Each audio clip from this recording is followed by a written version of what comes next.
Hi. Have you ever thought before? I certainly know I have. Or do I? Can I even know anything? Take, for example, this image. What exactly is it? If you passed kindergarten, you would probably say a shark. But how can you know for sure? How can you be 100% certain that you haven't been lied to all your life? How do you know that this is actually a shark and not hit brain rot sensation? Trallallero, trallalla. For this reason, many philosophers have claimed that it's impossible to know anything at all.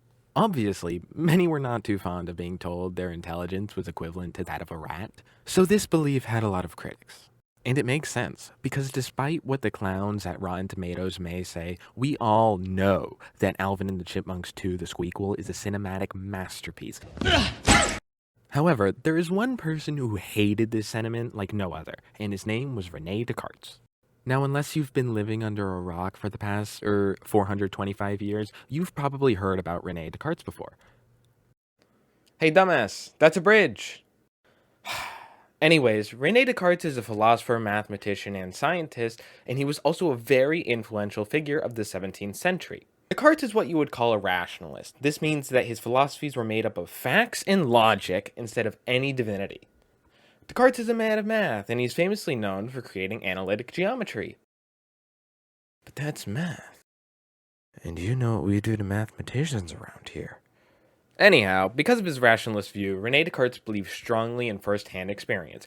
He spent much of his time traveling the world and seeking out new experiences, but most importantly, avoiding government agencies. It is said that Descartes moved around 24 times throughout his lifetime, so he was able to meet many people and do many things. And he used all of this experience to reflect in on himself and improve his philosophy. In a biography about Descartes' travels, there is a story about how one night Descartes was sleeping near a stove in order to escape the cold. It is said that during this sleep, Descartes had 3 dreams in which he had claimed to have seen visions of God. These dreams had a very strong influence over him and apparently led him to believe that his sole purpose in life was to find a new philosophical method. Now, in modern day, many scientists speculate that Rene Descartes had something called exploding head syndrome, which is a complicated way of saying, yeah, this guy was losing his mind. Ironically, despite losing his mind, Descartes believed that the mind was the most important thing that we humans have. For example, in his dualistic theories, while he supported the body as an important factor, he believed the mind was so much more important because without it, the body would be unable to function. His belief of the importance of the mind can best be seen in his theory, I think, therefore I am. In his book, Discourse on the Method, Descartes touches on many topics like proof of God, sentience of animals, and nature of science, all that jazz.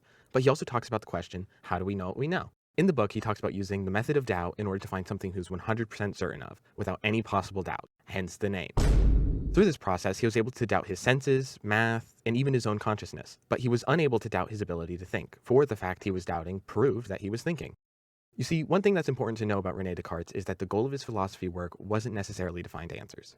While yes, he did want to find answers, and he believed in his findings, what he really wanted was to create a method for finding the truth. Descartes believed that many of the world's problems could be solved if people just stopped and thought about it rationally, so he wanted to convince people to think and also give them a method to do it. Descartes' I think therefore I am was crucial for this because it set the base for his method to be built off of. It showed that truth does exist and can be found. Now, getting back to the point of the assignment here, I feel like this is what makes him such a great philosopher. Not only is he giving strong answers to his questions, but he's helping teach others how to philosophize for themselves.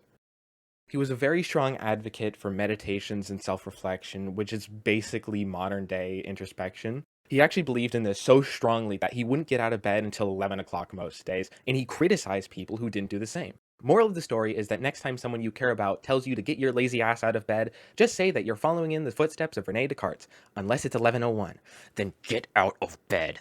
Rene Descartes truly believed that with a little bit of self-reflection, many of our problems could just go away. He often argued that if we take our problems and cut them up into smaller pieces, they become a lot more digestible and easier to solve. You could spend all day dissecting each one of Descartes' theories, but to be honest, the most important thing is his methods. If you know his methods, you can easily figure out how he got to each one of his conclusions. Because it's kind of like giving a formula to philosophy. You plug in X, you get Y. Simple as that. He wanted to make it so then everyone in the world could solve their problems in an easy way. So yeah, vote Rene Descartes for philosopher in residence. Bye.